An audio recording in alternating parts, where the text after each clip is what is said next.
we are being part of the Co-op Young Researchers. We're looking into the social action projects and the correlation between the outcome of that and isolation and loneliness. I want to be involved because I've never done anything like this before, and it's to do with research, so it feels like I'm reaching out for something I want to achieve, and when I do that, it's good and I get more experience in life skills as well. I've been involved in previous research projects that had kind of been really enjoyable, so when I was told about this one, I decided to get involved straight away.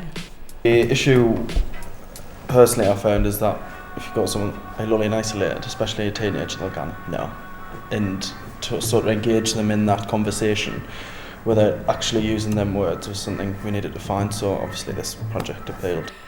Well, I was interested in seeing how it did actually affect isolation and loneliness, but I also kind of wanted to see it hopefully highlight the benefits of being involved. I was lonely and felt depressed all the time as well, and I only had like one friend which I could go out with and stuff like that. Because I think that's really important as well, as rather than someone who hasn't been through the stuff, coming up to them and saying, well, this is how it helps you and stuff like that. If you have someone like me, but actually know what they're talking about basically, because they've actually been through it themselves, it's like it comes from the heart, it doesn't just come from the mouth, as I say it.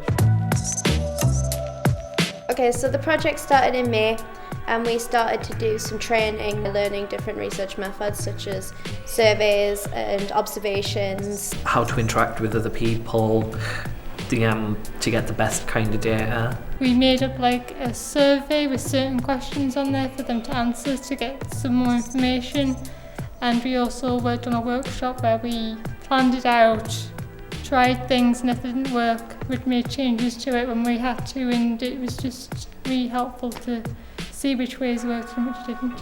Once that process was done, we started going out and speaking to young people about their social action project. We did it like in activities, so like we kind of asked some really silly questions first, like have you pranked someone, have you sung in the shower, all those kind of questions, and then we kind of brought in the heavier questions afterwards, just so it felt like a little bit more relaxed, and they said all their embarrassing they admitted to all their embarrassing things first, and then it made it feel like the stuff about their personal lives and loneliness, their experiences with loneliness, felt a little less attacked, if that makes sense. And then we kind of just go back and then look at our results and see like if social action does have an impact with loneliness.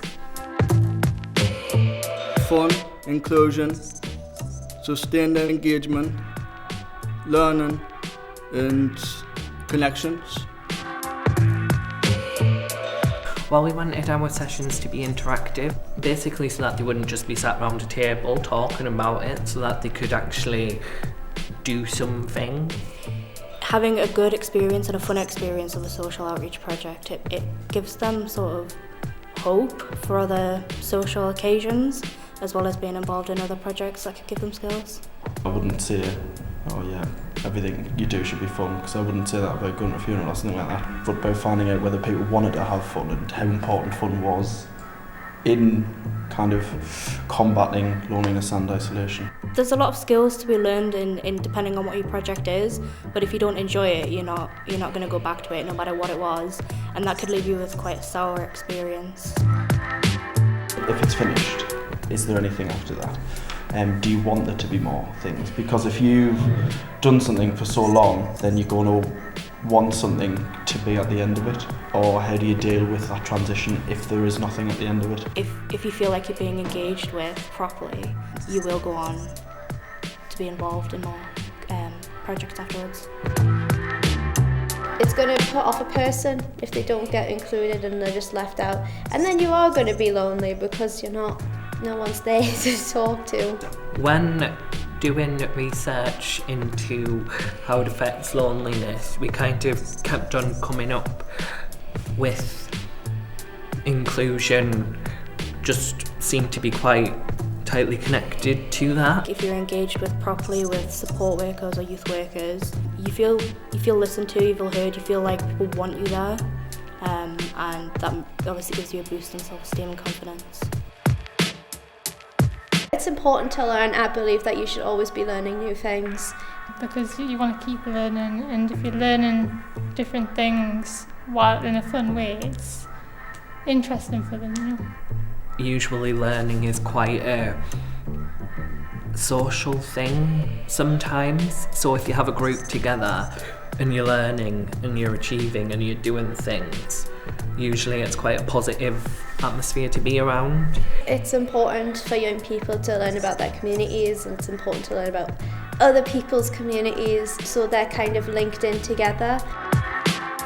Connections, again, very beneficial. And when you're connecting with different people you've never met before, you find out about different backgrounds and you get to connect with them on a different level altogether. Well, if you're doing social action projects, you're going to meet new people, you're going to connect to new people. That's the friendship part of it. But on the other hand as well, you're also making connections with those companies, and it's like if there's another project going on there, they could go to that person and be like, hey, we've got this other social action project, we've got this other thing going on, would you like to do that? We just wanted to kind of find out if these social action projects where you might not have met some of these people before, and just seeing whether after doing something like this together they would stay in touch or maybe they wouldn't. I think one of the biggest barriers we had was accessing the young people to be involved. We had to go through different channels of people who'd already done social outreach projects to obtain, in a sense, the young people to be involved. There's also the age group and the restricted time you can see that age group. If you're looking at 10 to 17 year olds, like quite a lot of that age group is already in school, and you can't exactly go in during the day and be like, hey, let's get you out of school and do this research. But getting people to just be receptive of the whole topic, I think was quite difficult because it's a really big subject, and that's why we try so many ways to try and tackle it. Overall, it was definitely seen that social action projects were a good way for people to get together and do things. Doing it, they enjoy it, and they're meeting a lot of new people and making new connections whilst they're doing it.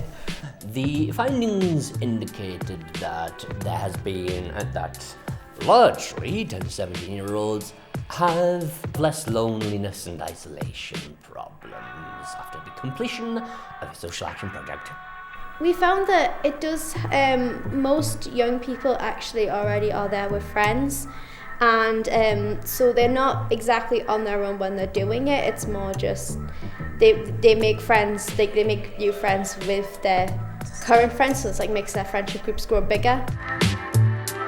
It's been interesting. I've been more on the planning side of things, which is what I like, so it's been great. I feel like I know a lot more how to do research, which ways are better than others, and just overall I know a lot more than I did before I started. The ability to deal with the little ones, which can be greatly beneficial in industries such as schooling or youth work.